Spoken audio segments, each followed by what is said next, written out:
Alright everybody, welcome back to another video here on the Bad Wrestling channel. I am of course Dominic, and once again it's predictions time for the final time of 2019. It is the TLC predictions. Now, if this video actually does come out a little bit later than I wanted it to this evening, I want to point out I'm recording this at 3:40 in the afternoon, and not because I slept late, however that could be partially a reason, but because WWE is doing this thing that makes it super freaking hard to predict anything.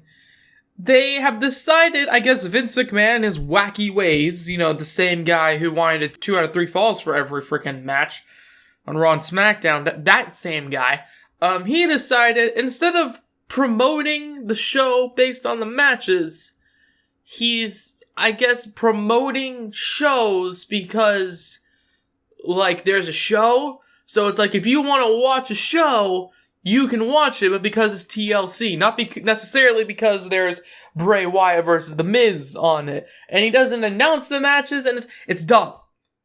It's really dumb. However, this does seem to be a card that could be fairly interesting, so let's get into it. So the first matchup of the evening, it's going to be for the Raw Tag Team Championships. The Viking Raiders have an open challenge. Now, first off, Viking Raiders is still a stupid name. I don't care if it's better than Viking Experience. Viking Raiders is still a dumb name. Second, I think Viking Raiders are going to keep the titles, nonetheless. Like, that just kind of seems like what's going to happen. However, the more important part of it is who will answer the open challenge. Now, there's a few things going through my head. I first thought John Morrison could be a part of this.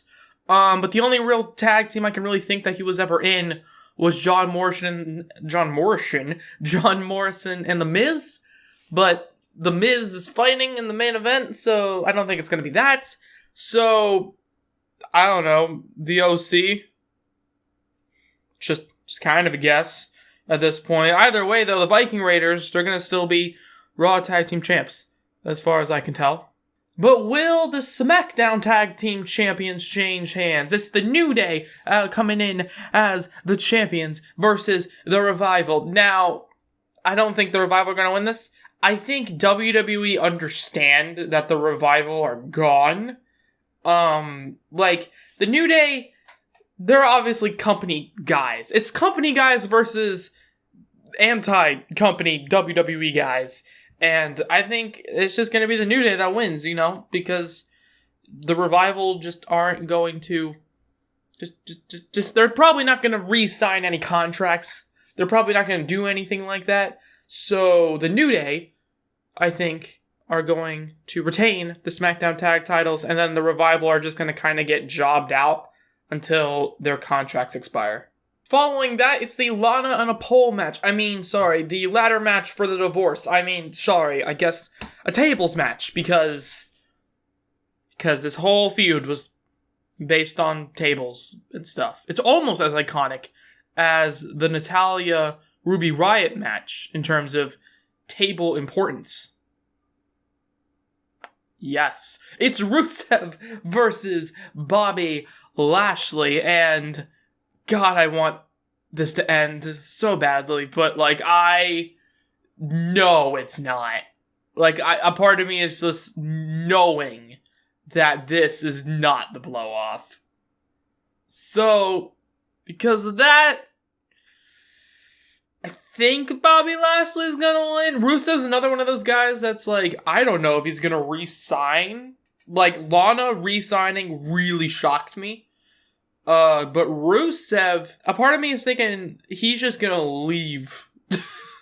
Like, I could totally just see him just dipping following the end of his contract. But either way, though, I think Bobby Lashley's gonna win, because I think WWE right now is thinking Rusev isn't going to re-sign, so why not kind of bury him on the way out, like they were kind of doing before this big storyline. So yeah, Rusev is not going to take the win. And coming up next, if this is on the pre-show, I am going to be so angry And this is exactly the kind of match they would put on the pre-show. It's Aleister Black versus Buddy Murphy. Now, give these guys 45 minutes. If you're going to put them on the pre-show, I don't want any commercial during the pre-show. I don't want any time in which we get to hear Booker T's shucky ducky quack quack moment. I don't want to hear any of that shit. I just want Aleister Black versus Buddy Murphy. If it's going to be on the pre-show, take up the entire hour. It's just Black versus Murphy the entire hour. But putting that aside, who do I want to win this one? I think Aleister Black is going to win this. I think the winner of this one is going to really be elevated on Raw, as long as they allow them to steal the show. I think this could really lead Black to like a big leap towards either the US title or even the WWE title to fight Lesnar, which, oh my god, Aleister Black versus Brock Lesnar, I need that in my life. Aleister Black, however, I think is looking really strong, and if he wins here tonight, I could see him fighting Lesnar at the Rumble. So yeah, Aleister Black wins. Following that one is the match I'm personally most looking forward to, not necessarily because of an in-ring standpoint, but just to see how it really works. It's going to be Bray Wyatt versus The Miz, the Universal Championship not on the line. Now, a part of me, a very small part of me, but a part of me actually thinks The Miz is going to win this. Because multiple things. One, the title's not on the line. Two, this is like Mr. Rogers Bray Wyatt, not the Fiend Bray Wyatt. And as far as I can tell, the Mr. Rogers Bray Wyatt doesn't fight, like, at all. Like, he just doesn't seem to fight anyone. Because if you remember Seth Rollins, he, like, burned down the Firefly Funhouse. Bray Wyatt didn't necessarily fight back in that. He just kind of stood there and took it, and then he was like, oh no, my house. Oh no, he burnt it down. So subtle. But I think, screw it, I'm going to say The Miz. The Miz is going to win. That's my prediction. I can't see how Bray Wyatt wins unless Daniel Bryan gets involved. And I don't think I want Daniel Bryan involved yet, because they only had a match a month ago. And Bray Wyatt, if he's going to start building like this cult of people, like he mentioned like in a promo recently, like the Wyatt family and how Daniel Bryan was a part of that. And I don't really want that yet. Like, it's cool, but I don't think this new Bray Wyatt should ever have like a cult or a team unless he walks out and there's like people in like the puppet costumes or something. Like the bunny from Adam Rose pops up, or like a dude in a giant buzzard costume, you know, which, kind of think of it, sounds really dumb, but that's just what I'm saying. Okay, I think The Miz is going to win this, is what I'm trying to say. Coming up next, the match that, oh my god, I hope doesn't main event. It's Roman Reigns versus King Corbin in a TLC match. And Roman Reigns. At Survivor Series, I was proven that you should never count out Roman Reigns. So Roman Reigns. Yep, we're just jumping into the next one. It's the WWE Women's Tag Team Championship match, TLC match, hopefully the main event. This should really main event. It's the Kabuki Warriors, Asuka and Kairi Sane versus Becky Lynch and Charlotte Flair. Don't bet against Charlotte, which I know isn't necessarily as much of a certainty as the Roman Reigns don't bet against Roman Reigns thing, but Becky Lynch and Charlotte, I think, are going to win this. If this is framed like a ladder match, like how some TLCs are really stupid and aren't like climb the ladder to retrieve something, you know, like the Reigns versus King Corbin match.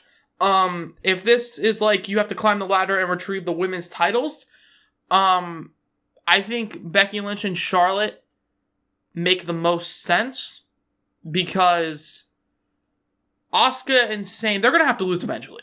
I'm not saying I want them to ever lose. They are awesome.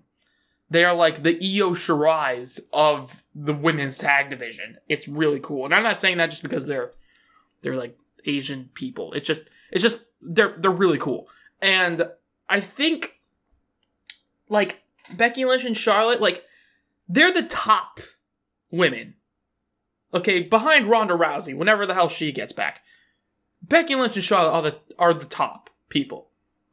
So I think them winning, especially if they have to climb a ladder and retrieve the title, makes the most sense. Because if they have to climb it and retrieve it, that doesn't necessarily bury Asuka and Kairi Sane. And then, hopefully, that could lead to like some sort of triple threat match thing. I don't know, this is me fantasy booking, but like at Royal Rumble, I could see it being Asuka versus Sane versus Lynch, maybe even versus Charlotte Flair in like a fatal 4-way for the women's title. For the Raw women's title. So that kind of makes sense. That seems like it could be pretty cool. By the way, though, I think the show is going to end with Becky Lynch and Charlotte Flair standing atop Asuka and Kairi Sane in the women's division. What do you guys think? What do you guys predict is going to happen at the TLC event? And thank you very much for watching this one. If you guys liked it, please let me know by hitting the like button down below. Comment anything you want to comment. Subscribe if you haven't already. But if you have, why not hit the bell to be notified of everything we do here on the Bad Wrestling channel? I'm, of course, Dominic, and have a good day from Bad Wrestling.